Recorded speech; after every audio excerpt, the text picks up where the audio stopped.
Easy. Jeez. Merry Christmas.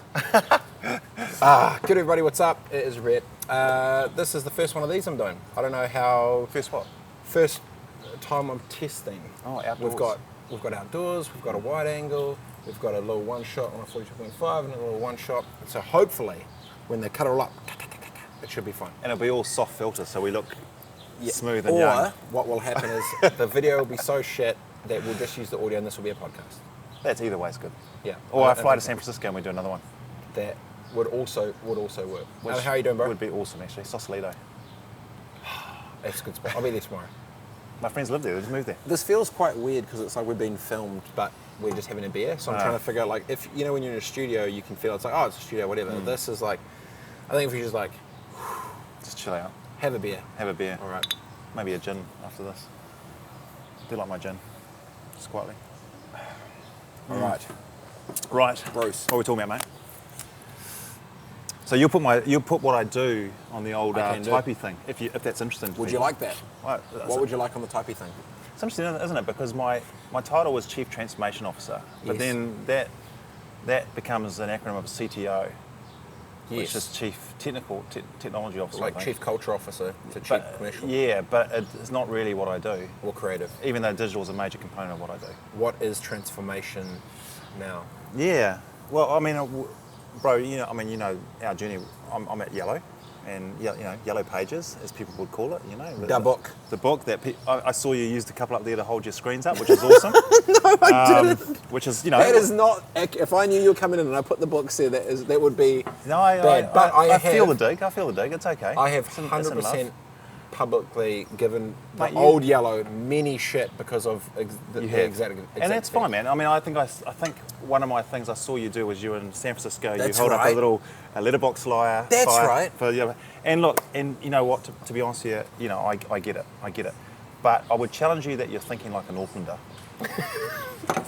Or a Jaffa, or however you want to put it. I have heard your argument to this. Please explain. It's a great argument. Because it is actually true. It is true. To outside of Aucklander. So exactly. So Okay, so look, if I'm just going to be a purist here, it's almost naive to say print is dead, right? Because in certain markets, Overpriced. 100%, whatever it is. Yeah.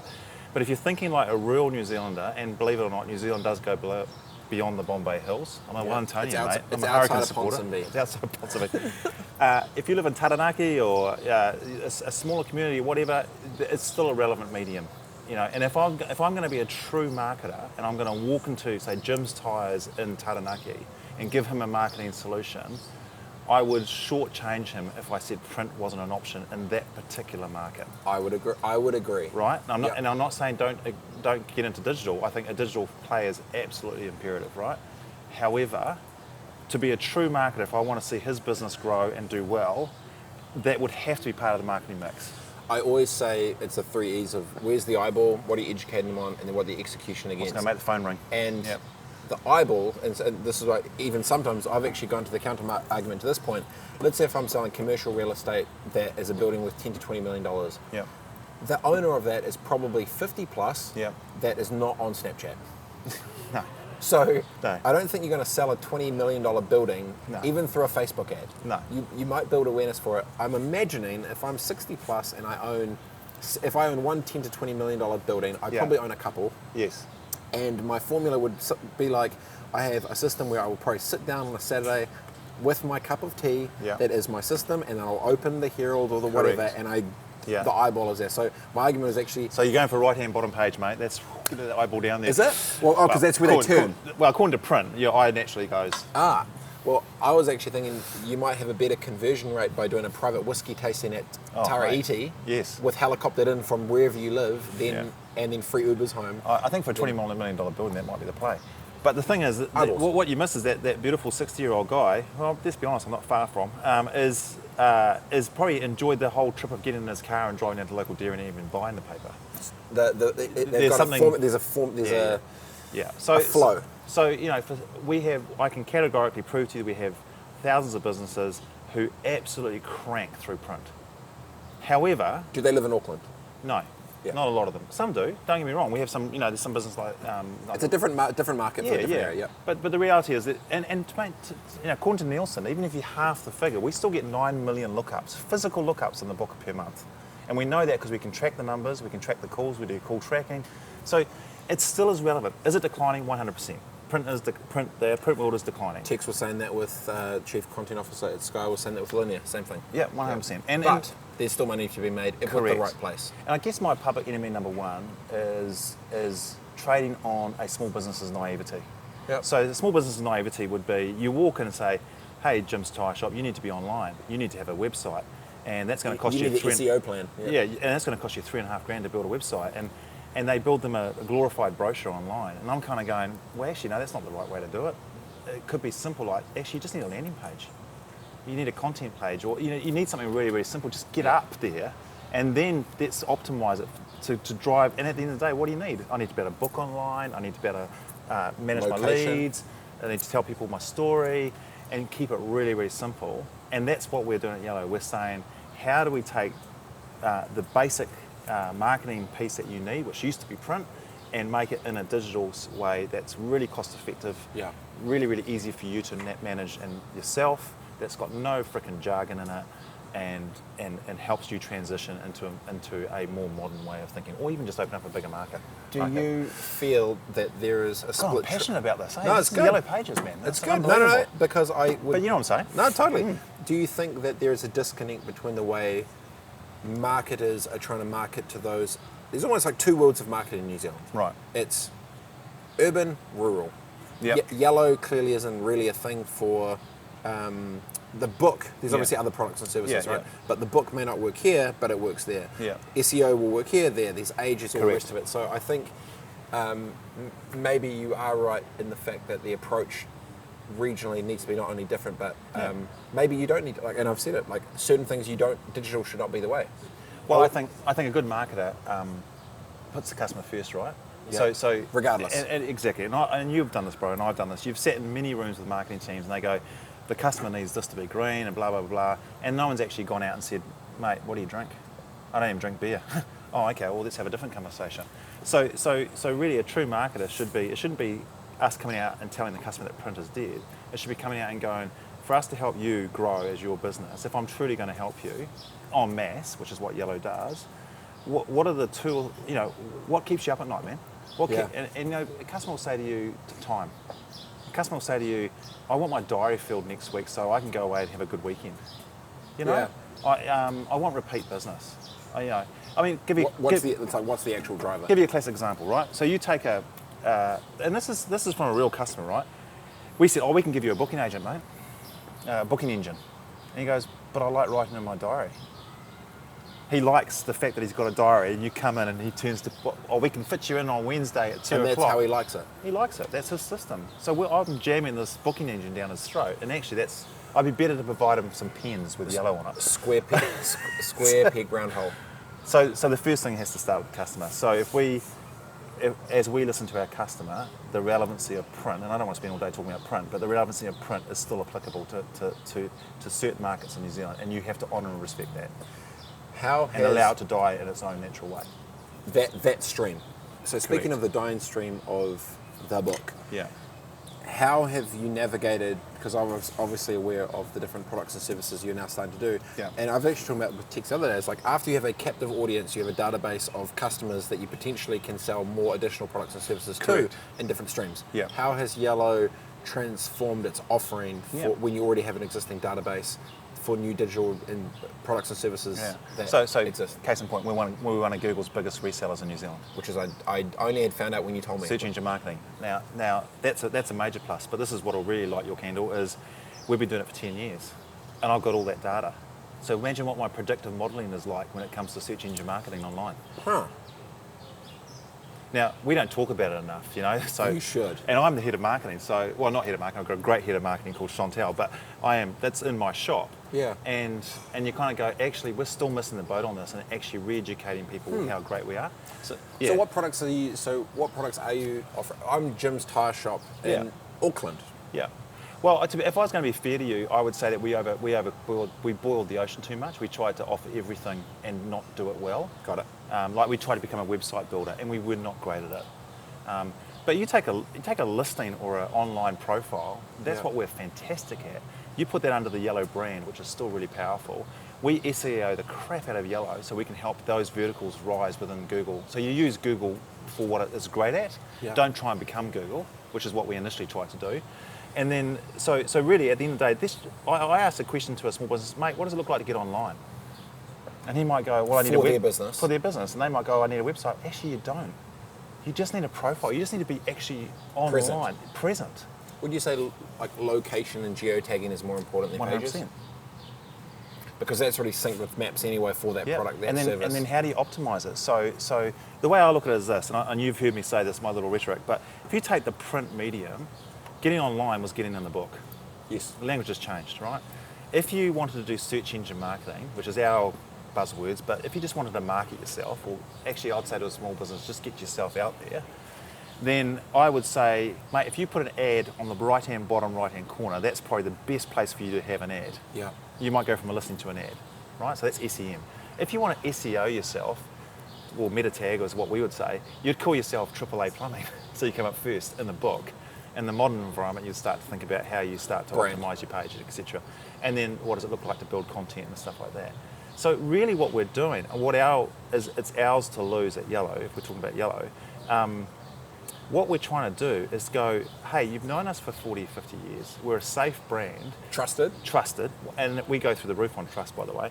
How can we hold your hand and say, you know what, this is, because you would come across this, the digital world is actually quite scary to a lot of businesses. I don't care who you are. Yep. So how do we hold your hand and say, you know what, mate, do these 2 or 3 basic things, you will see an improvement in your phone ringing or whatever it might be as your metric.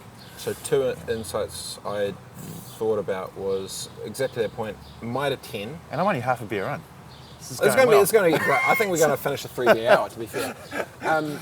Mitre 10 started this thing of the how to build a fence, right? Brilliant. Just 101 Brilliant. shit. It's like, that's what people are after. Brilliant marketing thing. I still think they could do more with that. I totally agree. Because the second bit was, so when we did an app, and it was about, you shake your phone, it was called Snow Dice, and then basically different trick combinations would roll out as if they were dice, and you can go try the trick. Cool. And can you load it? what do you mean load it? Load no, fuck. This ain't Reno, shit. No, but it would come up, and what would happen, and then out of the blue, the designer, about a month or so in, he was like, what's a taipan grab? And I was like, bro, you don't know taipan? Like front foot through the legs, behind the back? He's like, nah. And then it was a real interest. I was like, wait a second. You've snowboarded for 15 years and you don't know this. Why have you never asked? He was like, oh, because I don't know, like, don't want to get like bummed because I don't know what the taipan was. Don't want to look like a dick, yeah. Don't want to look like a dick. And so then we created an educational component on the back end of it, so you could hold down the bit and it would give you the description on it, so it could educate remotely without doing it. But we had never thought about that because we think that what you know is just what you know. Yeah, exactly. And then we thought about doing this marketing. Same with marketing. But yeah, we thought about doing a marketing conference for marketing brand people, just about content. Like, okay, this is how we do it. This is what you can do, blah, blah, blah. And like, oh, it'll be awesome. Get them all in the room, blah, blah, blah. And then someone goes to me, you realise that they will all come and no one will ask a question, right? Yeah. And I was like, what are you talking about? Why would they not ask a question? They said, well, if I was the marketing manager for Yellow, and then I'm in a room of all my competitors, and there's 150 of us, and then you get up there and you're talking about, smartphone adapters for an iPhone to do a 4K stream with some HD audio, and then you put your hand up and like, what's 4K? Excuse me, what's 4K?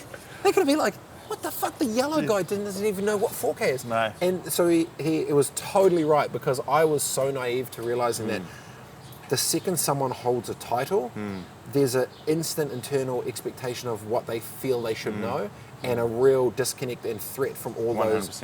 And I'd never seen it. And I think, I tell you what, bro, my biggest lesson for that is how consumed you get in making yourself feel good in a business.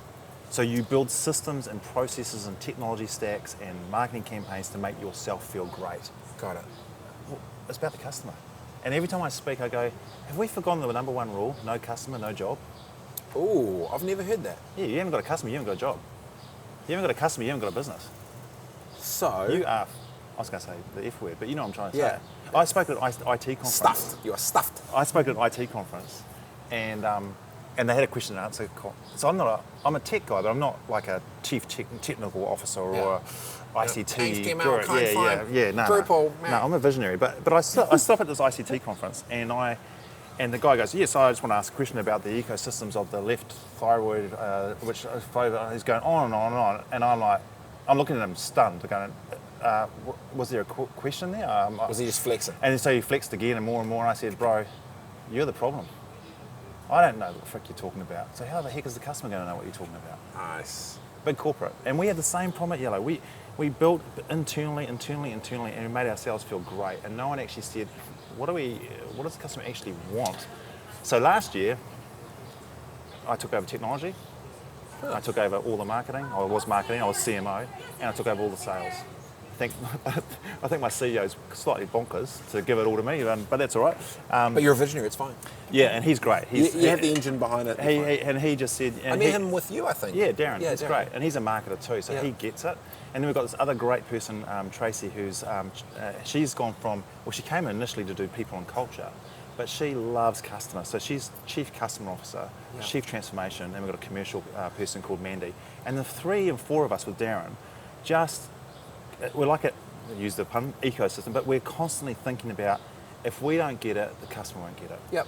And then where Tracy would come from, which is amazing, she goes, if we build an epic culture at Yellow that is just world class, that just loves people and loves our customer, loves what we do, then we can not only, but we'll be successful. But we've had to smash it, Ribbit. We've had to absolutely smash it. And the legacy of 40 years is not an easy thing to do. And I think it's the biggest challenge of every business in New Zealand that's been around and growing large.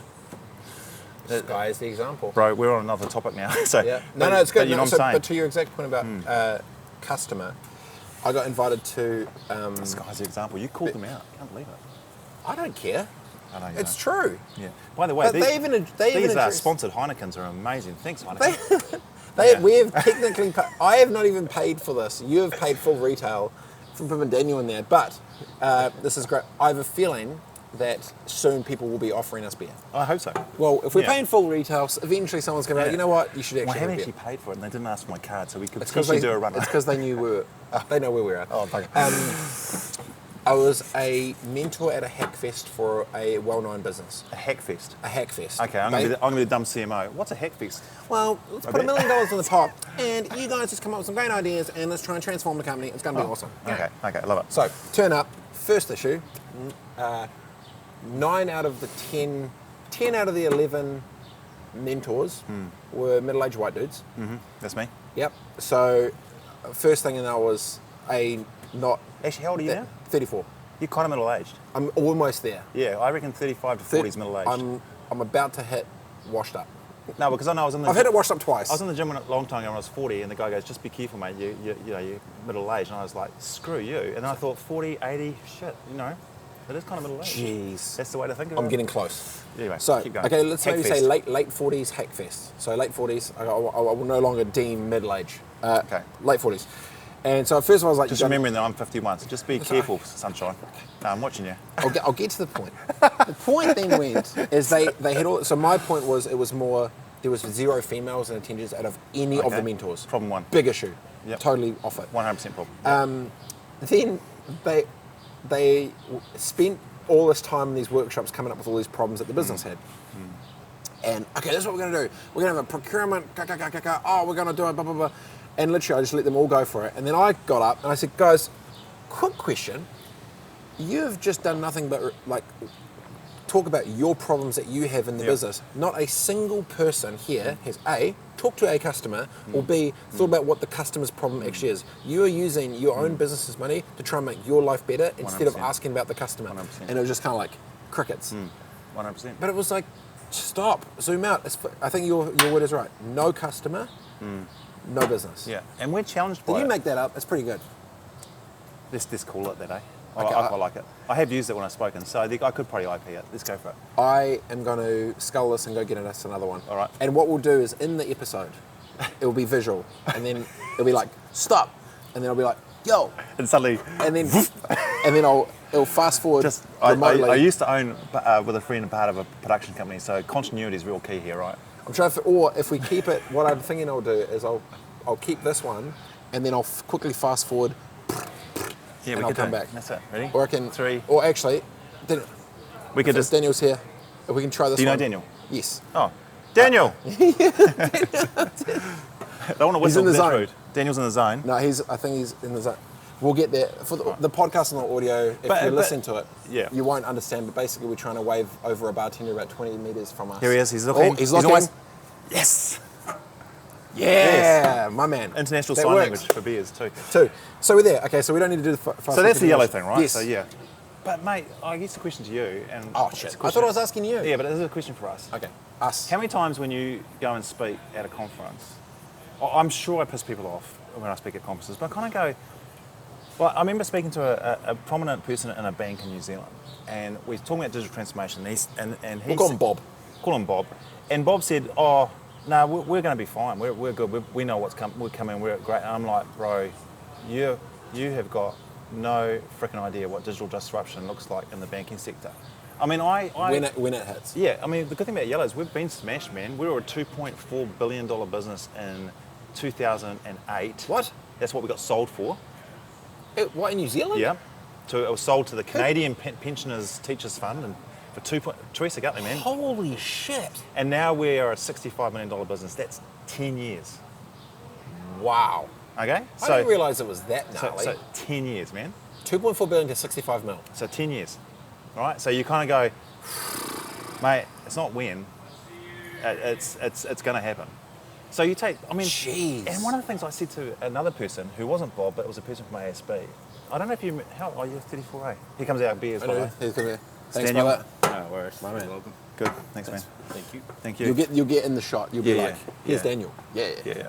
Oh, am I on the show? You are Yeah, now. all It's totally fucking I fine. shouldn't have said that. See? Yeah. Now he's going to sing a song. Daniel's from Albania. Thank you. Oh, Yeah. Yeah, great. we better mention that. Yeah, Yeah. Albanian. This is what we look like. Yeah, very handsome.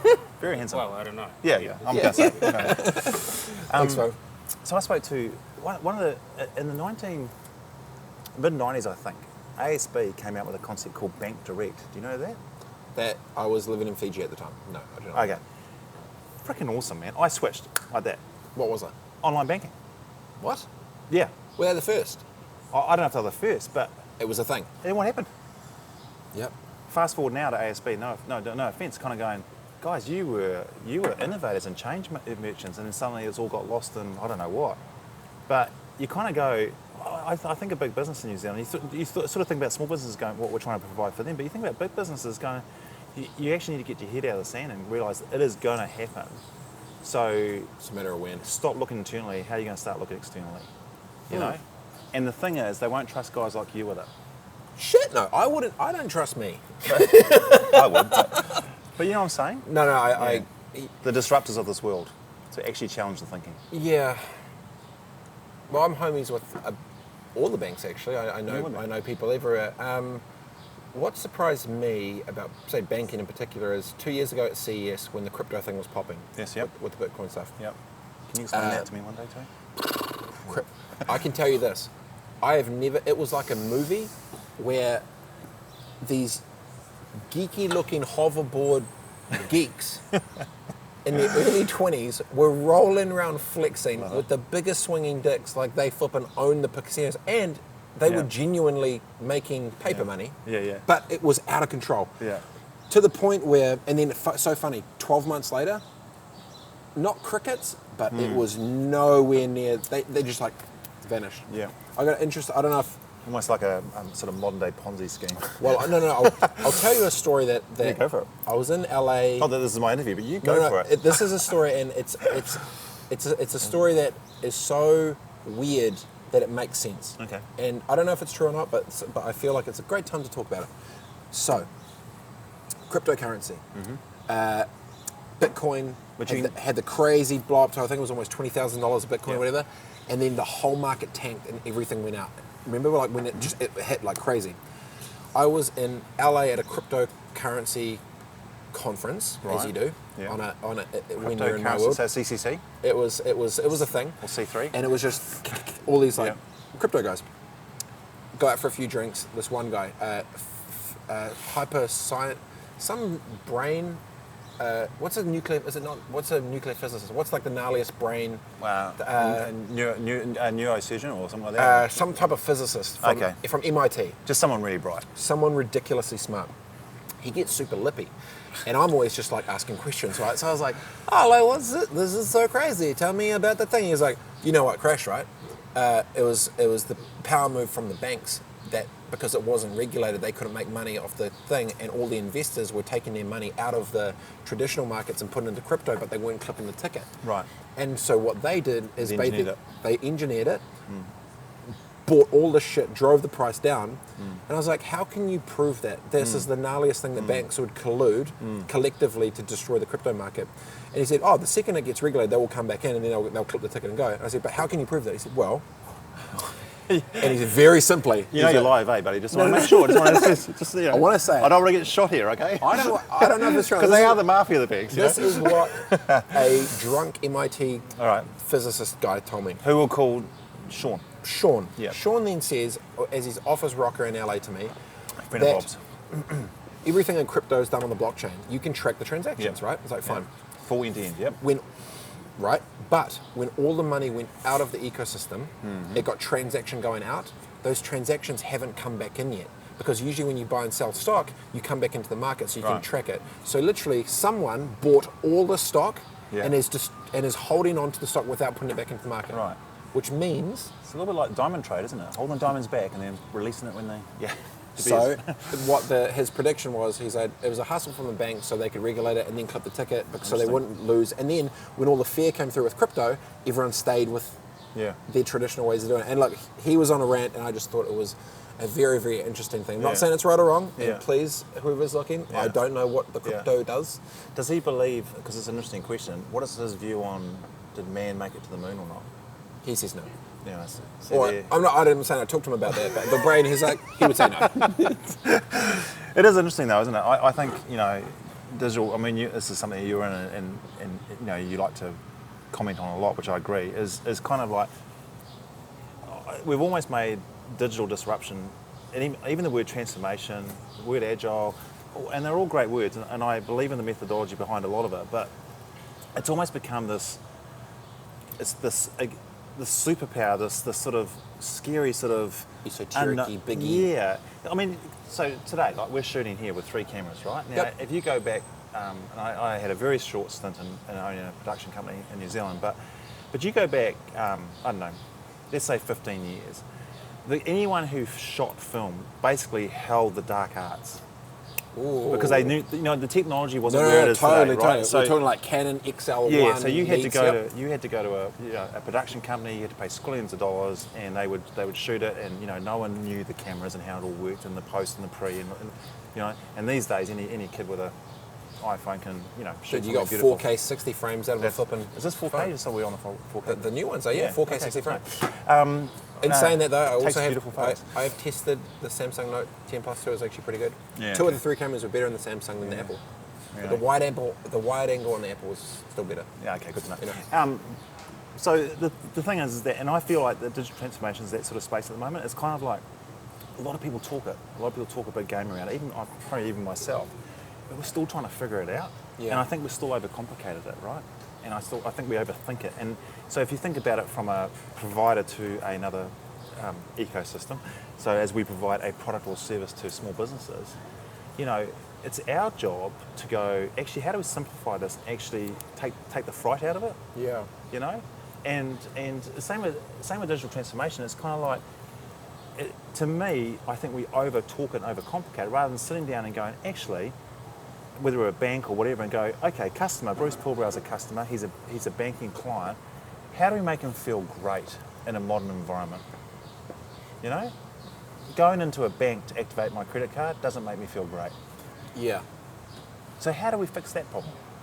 Well, So it's customer first, right? And then thinking of how we, in the modern environment, use the tools But it's also- to turn it into something fantastic. Sorry, bit of a No, rant, it's good, but it feels like there's walls of like, oh no, this is a digital thing, this is a thing. It's like, no, it's not marketing, it's not digital marketing, it's just marketing. Yeah.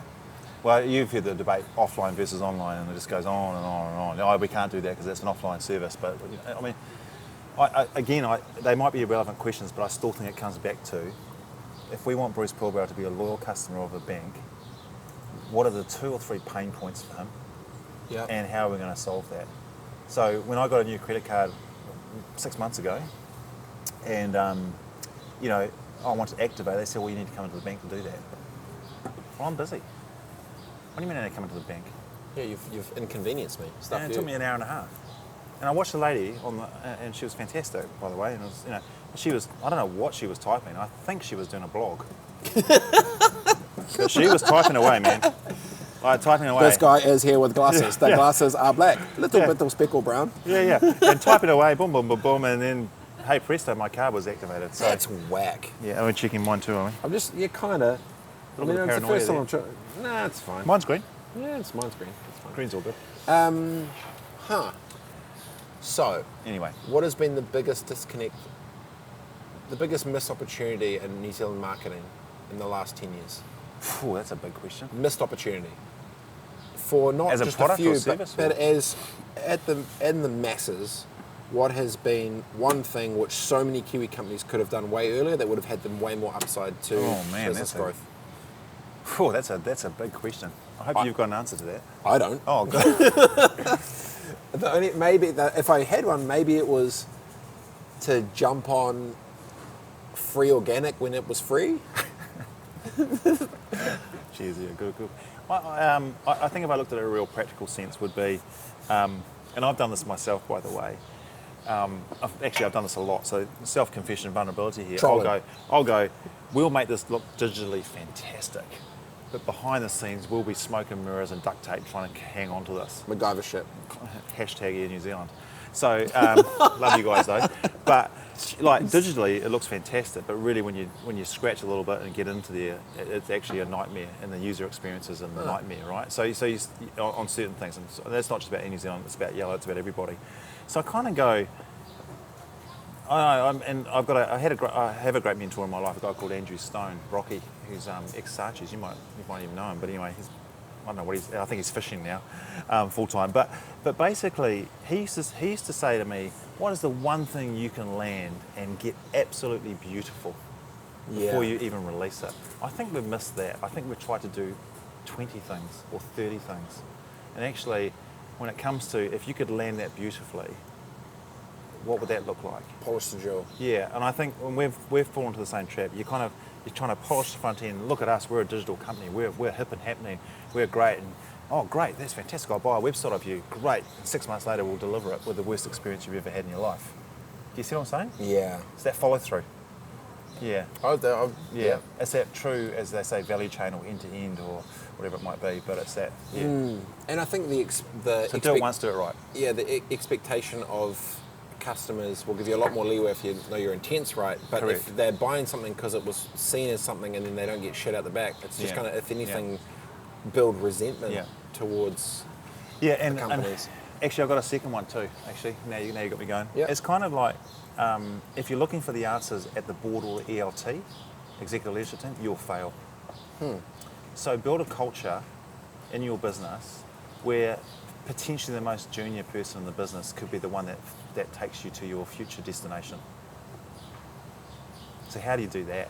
How do you allow, and we did that at Yellow, we had so many layers that actually, I have to be honest with you, the person that's delivered our biggest transformation piece this year, and it is astronomical piece of work, was 3 layers down and had the guts to reach out to me and say, hey mate, can I have a cup of coffee? I've got an idea.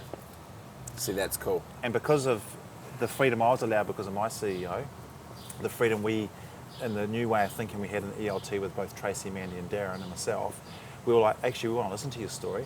And then you know what we did to this young guy? We said to him, prove it. He says, give me 2 weeks. 2 weeks, he rocks up with a proof of concept that leapfrogged What you done? where the technology department had been for the last 2 years. Jeez. Now, when a young guy does that, you all look at each other and go, let's give him a bit more rope. And we've done that. There you go, bro. And he's this week or the last couple of weeks, he with a lot of other people are about to launch something that's pretty phenomenal. How does... Good on him. What was the culture... We'll call him Rob. Rob. That's his real name. Well, it'll come out. How did you build the culture for Rob to reach out 3 levels up? Not easy. Because in 99.9% of organisations that have any size, number 4 would never talk to a number 1. No. Can't even get to them. No. Even though they're in the same family. No. So how did that happen? So get rid of the executive bathroom for a start. What does that mean? No, the executive suites where everyone sits. Oh, sorry. Executive bathroom. Got it. If we all pee in the same spot, mate. No, I'm just joking. But get rid of the hierarchy. Of Flat. Bring it Look, flat. I think credit where it's due. I think our CEO that came in from, he's a New Zealander, but he sort of went to UK for sort of a 6-month sabbatical when he When was. did Darren take over? Yeah, and then he's 20 years later he came back to New Zealand. So he took over as CEO probably about 18 months ago. And Darren, I don't know whether we are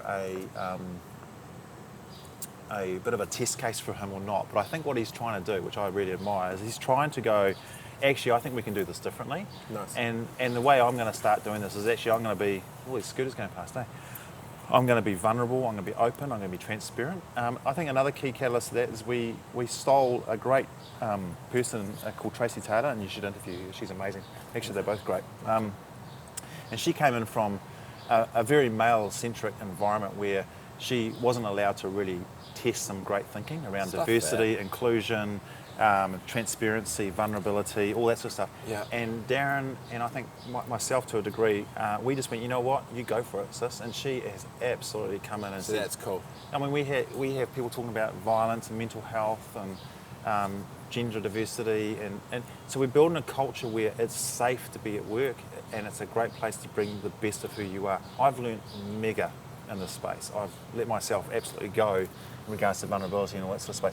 So when you start to create that culture and you create safety, then conversations that are very different start to happen. Yeah. And people go, hey mate, I've got an idea, would you mind me sharing it with you? And they're not scared of you. Nah, yeah. Because I just heard you talking about what it's like to be married for 30 years or, what you've been struggling with or whatever.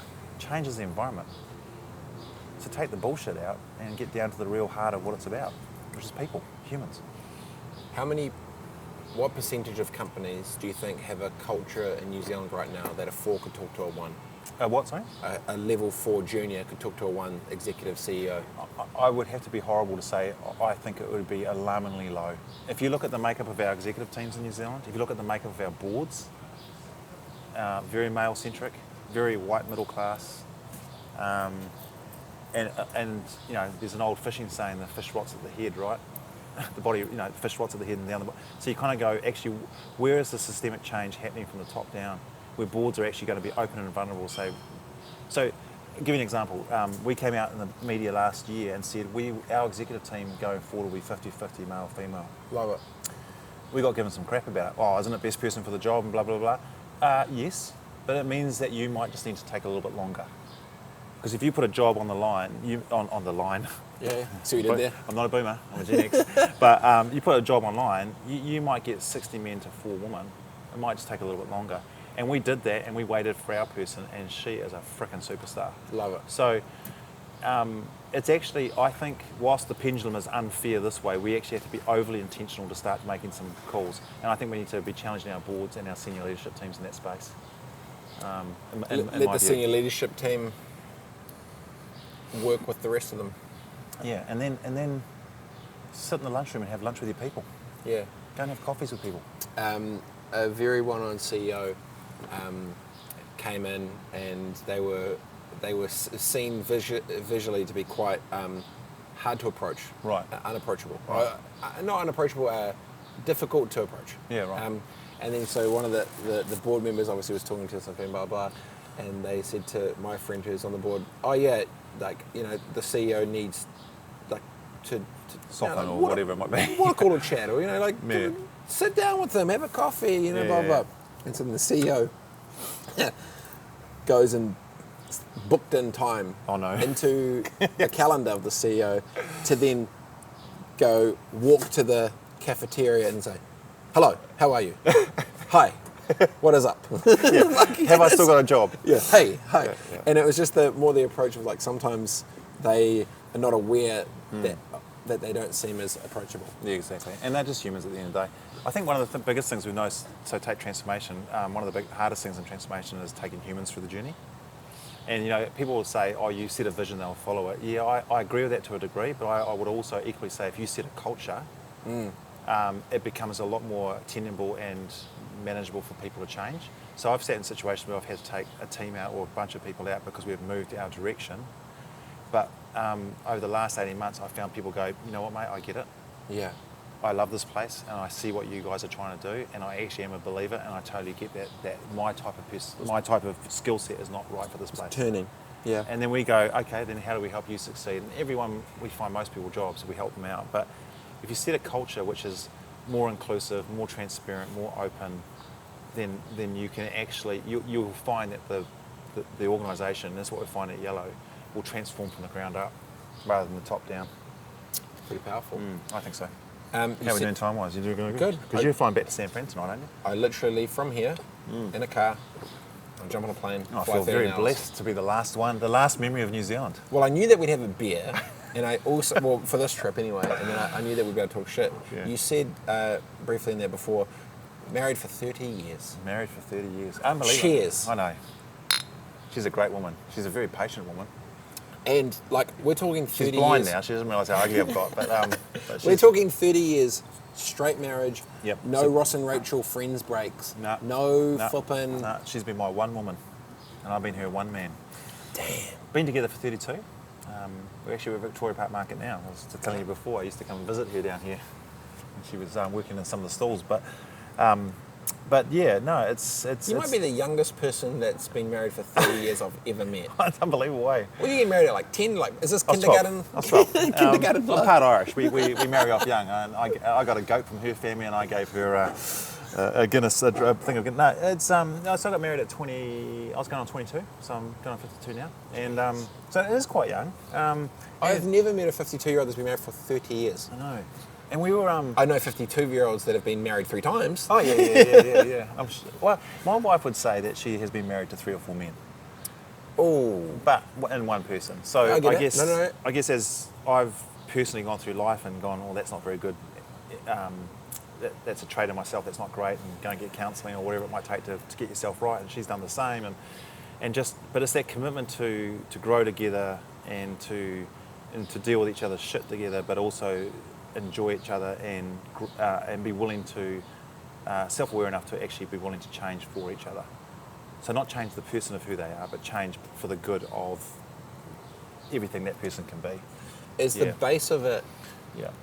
I was at my 7-year anniversary with wifey year before last, and we sat next to a couple who'd been married for 50. 7 years is good, man. We're at 8, we're just past 8. Oh. So we're together for 10, married for 8. Good man. Definitely not easy all the time. 100%. No, it's not easy. No, But you've got to work at it. We were at dinner at our 7-year anniversary, and there's this old dogger couple next to us. We'll call them Keith and Karen. Oh, beautiful. Keith and Karen. I know those guys. Yeah, 50 Keith and years Karen. been married, eh? 50 years, Keith and Karen.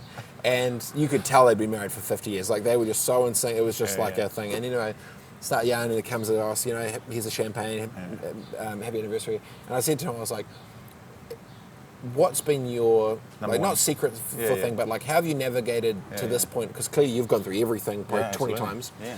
And then she looks over just without even skipping a beat, and she's like, telling the absolute truth at the exact time you're feeling it, even though you know it's going to totally rip the other side apart. Yeah, it's And good I was advice. like, Yeah. jeez. And Yeah. he goes, or else it builds, Yeah. she kind of went on this little kind of thing, and basically it was saying, if you don't say it, it will eventually build resentment, Yeah. and that is what will corrode it. Yeah. So it's better to totally upfront Absolutely. the gnarly Yeah, it is. and just straight to the face. I'm My just wife, like, my wife calls it the plaster. Rip it off. oh, jeez. Yeah. How many- We've I think once, I kid you not, once we've gone to sleep on an argument. Wow. So we will resolve. we've learnt the skills to resolve fast. It doesn't mean that it's, sometimes you might say, well, resolve means, okay, I fucked up, this is what needs to happen, I need to go and get some counselling, or whatever it might be, if that's the case. You've got a formula to deal. Well, I guess we're just committed to going, actually, we need to move this into we need to be brave enough to have the conversation. So, I hear of couples, and there's no judgment in this, where they'll go, oh, we haven't really talked to each other for 2 days because we're pissed off at each other. I'm like, yeah, but you actually have to force yourself to talk. And it's a similar philosophy to what you've just said, right? You actually sit down, battle it out. If you struggle at it, get someone in to help you. Well, because literally, because one of our things with me and wife has been around, like, she's fiery Spanish Mexi. Oh boy, okay. I'm fiery Maori. So you put those two together, the same thing. It's just she'll get flooded, I get flooded, and it'll go from 0 to 100 like fuck. Yeah, we're the same. Like just because we're so for me, I'm so passionate about everything. Everything. So I'm just like cheers. No, not like this like bad aggression thing. It's just I'm so into it. But then if I get inflated, and that's part of the thing that I wear. I wear this. I started to track my heart rate. Yeah. Because I know that if I always sit at 70 to 80, if I get hyped or whatever, that shit's going over 100. So the second it's like gets over 100, it's like stop. And then it's take a breath. So self-awareness, still yet to learn. I am not because when I care so much. Yeah. I just get so hyped. Yeah. Because I'm just so into shit. You would be a challenge, but I am too. Because I'm a super extrovert. My wife's a super introvert. That's the same. Same thing. Yeah. But see, I'm from Wellington, so when it gets to an argument, because I'm scared of things flying in my mouth because of all the wind down there, I like to get it out real fast. Yeah. And I like to resolve. And Amanda's from Manchester, so I'm not saying she's a coal miner's daughter, but she's as tough as that. Yeah. She's but that's the thing. I think the other thing too is. I do have a magic formula, and it's real simple. It's two things. The first thing is your wife always comes first. Even when you have children, your wife comes first. When I walk into the house, the first person I kiss is not my children. Even they come to my legs, I kiss my wife. They see that, and that she always comes first, and she's the same with me. She is my number one priority, right? 100%. It changed a little bit when we got a dog, because the dog used to meet me at the gate, and Amanda wasn't prepared to meet me at the gate. But we worked through that. The second thing is date. Never stop dating. We still date to this day once a week.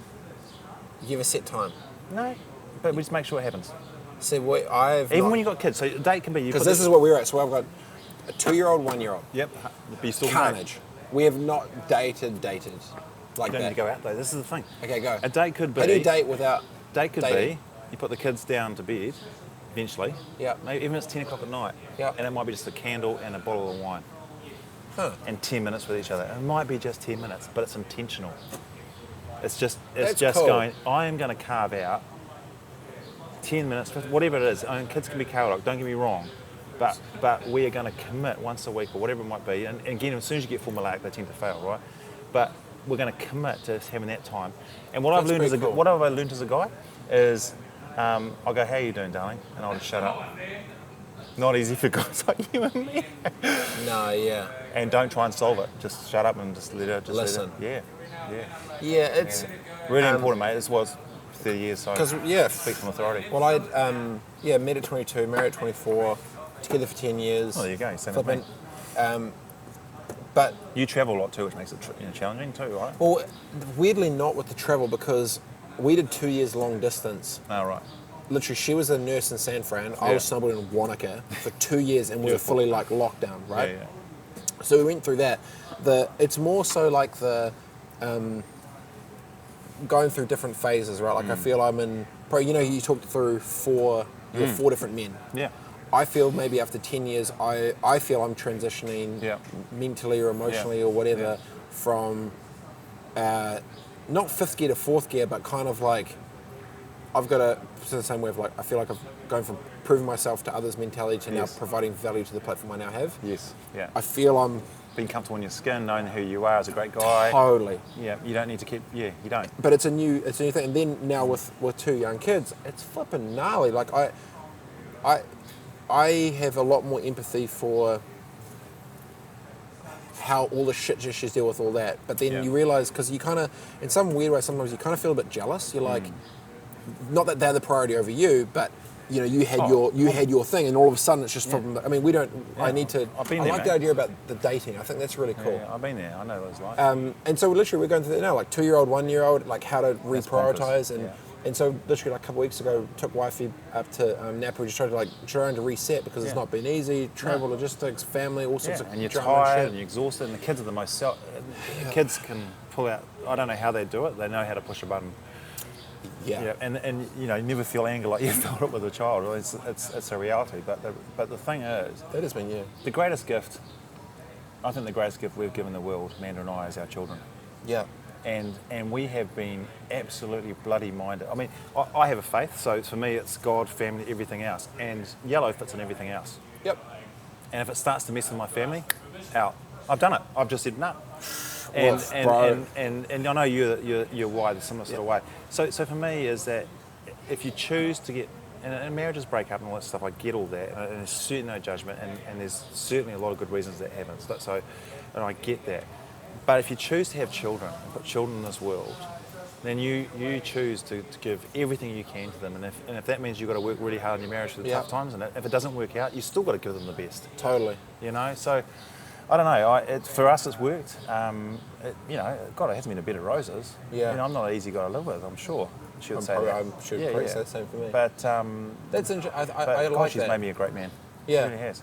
Yeah, I feel I'm going to the second wave Yeah. of. I'm evolving.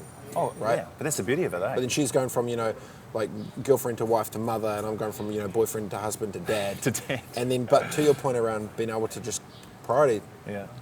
the day when wifey got pregnant with baby number 2, wasn't expected, total miracle baby, whatever. Well, I but knew. you know what causes it, eh?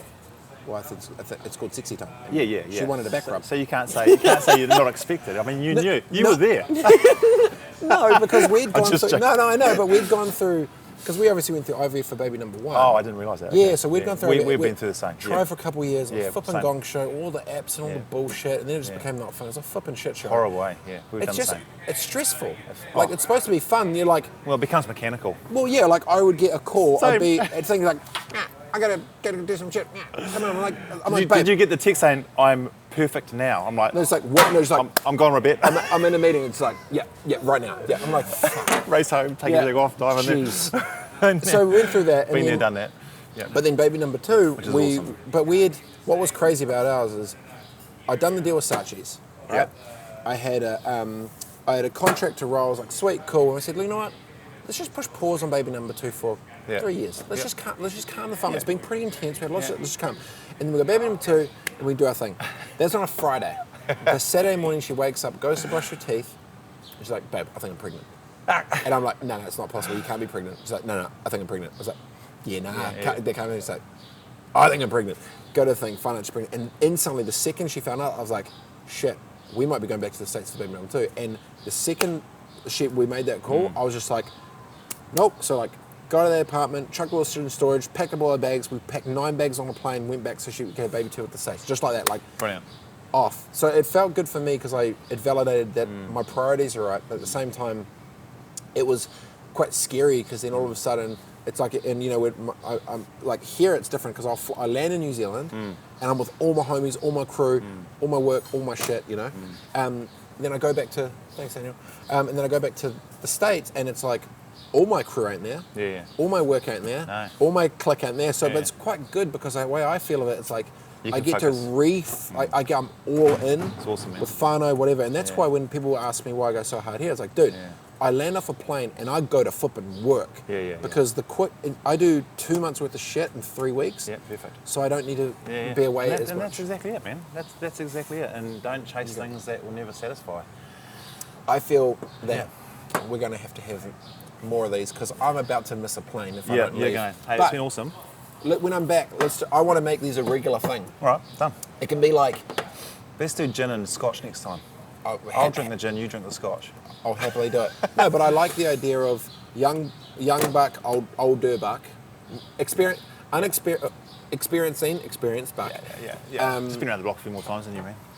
Well, 30 years and 52 is flipping epic. I know, it's amazing. Well and done. we'll keep going, bro. Like, don't you think that's awesome? Oh, but if you met her, you'd go. I have met her. Oh, you have met her, yeah. Yeah. Of course you have. Pew, Yeah. pew. And then next round we go when I'm back, this can be like a It's like from a man's side. And what would be interesting is if we find someone else then talk to your wife from a woman's perspective. Oh, yeah. And it's like two sides of the table. Yeah. Oh That my could be gosh. cool. No, I'm prepared for that. Let's get the demons out of the closet. Shot. Appreciate the Bless you, yarns. man. I'm going to go jump on a plane. I'm going to Fly go things. actually home and see my wife and have a nice dinner. You're going to kiss her first. Kiss her first. We haven't got a dog anymore, so it makes life a lot easier. Oh, jeez. Yeah. The- But the dog, when you arrive home and the dog's at the gate and the tail's wagging, You're going to get another one. it's a challenge. Yeah. All right, bro. I'm going to go pass out on the plane for Done 13 deal. hours. Yeah. Easy. Peace, team. Cheers. Thanks. Cheers.